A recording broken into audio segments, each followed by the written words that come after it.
Bless the Lord, all you angels, you ministers who do His will. The Lord has put angels in charge of you to guard you in all your ways. Blessed Monday, everyone. We praise and thank you, dear God, for another day of life. We praise and thank you for the gift of love, the gift of family, of community, of belongingness, and the gift of today. Today, we remember the holy guardian angels. Tayong lahat ay may guardian angel. Naniniwala ka ba na ikaw ay may anghel na nakasubaybay at nakabantay sa iyo? Kung hindi ka pa convinced, makinig ka. Every moment of our life, we are torn between doing good and doing the not so good. Parang may bumubulong sa'yo, konsyensya ba yan? Or what is it? Na parang, ay, ito na lang gagawin ko. Ay, ba't ka nagdadalawang isip? That is because hindi natin nakikita merong anghel na nagsasuggest na ito ang gawin mo. At meron namang fallen angel kung tawagin or galing sa hindi mabuti na sinasabi, ito ang gawin mo. Kaya nga naman, they do not dictate on us.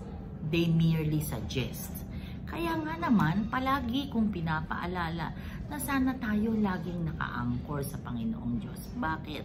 Kasi kung naka-anchor tayo sa Kanya, ibig sabihin, yung guardian angel natin, mas malakas ang boses kapag pakikinggan natin. At yung fallen angel, hindi natin masyadong maririnig. Kasi bakit? Naka-anchor tayo sa Panginoon. Yun ang dahilan kung bakit tayo. Yun ang patotoo kung bakit sinasabi na tayo ay may guardian angel.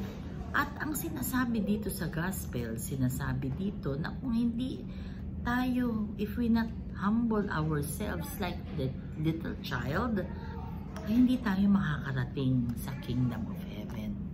Ito ay isang sharing ko na nagpapatunay na ang mga bata ay busilak ang puso. Yung wala pang karumihan ang puso, yung napakaganda ng pag-iisip, yung puro masaya lang ang nasa isip. Bakit?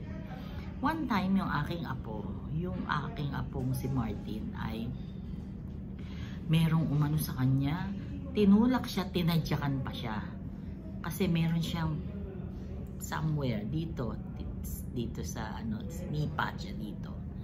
So, bago makarating dito sa part na to, 'di ba? You should be down there. So, tinulak siya nung nasa baba siya saka siya sinipa. Imagine niyo yung batang ganun na grade 3, ganun ang ginawa.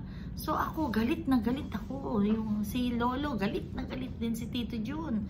Galit na galit kami, as in, sabi ko, wag mong palagpasin ang araw na ito. Pumunta ka sa teacher at gawan sa teacher, sa guidance, sa principal, kung kanino, basta hindi pa pwede. Kasi, paano kung ulitin pa bukas?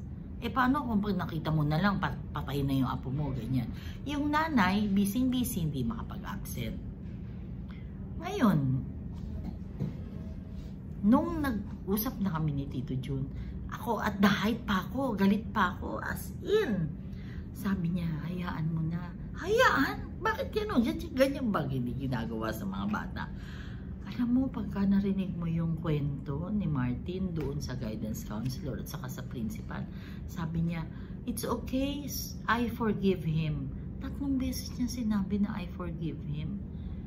Tapos naglalaro na sila pagkatapos. Imagine, hindi niya alam kung ganong kagrabe yung pwedeng mangyari sa kanya dahil tinadyakan siya sa may tenga. Tapos, I forgive him. Tapos, playmates na uli sila, bati na uli sila. Samantalang ako at the height pa, galit na galit pa ako. Life is like that. Diba? Yung bang natin maunawaan. Pero kapag ka ang mga bata, napakadaling magpatawad. Sana tayo rin.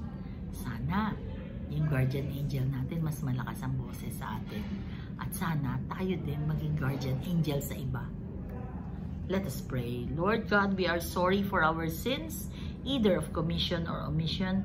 We pray for healing of those who are sick, those who are requesting for prayers, and those who are praying with us right here, right now. Panginoon, be with us always and in all ways, and allow your presence in our lives to be felt. Panginoon, please help us to manifest you sa aming buhay. Mamaya po may BSL meeting kami. Patnubayan niyo po kami. Bilang leaders ng community, please be with us in our meeting. Please be with us in our service. And please be with us all throughout the day. All this we pray in Jesus' mighty name, through the intercession of our blessed Mama Mary. My guardian angel, please be with me. Blessed Monday once again. God bless us all.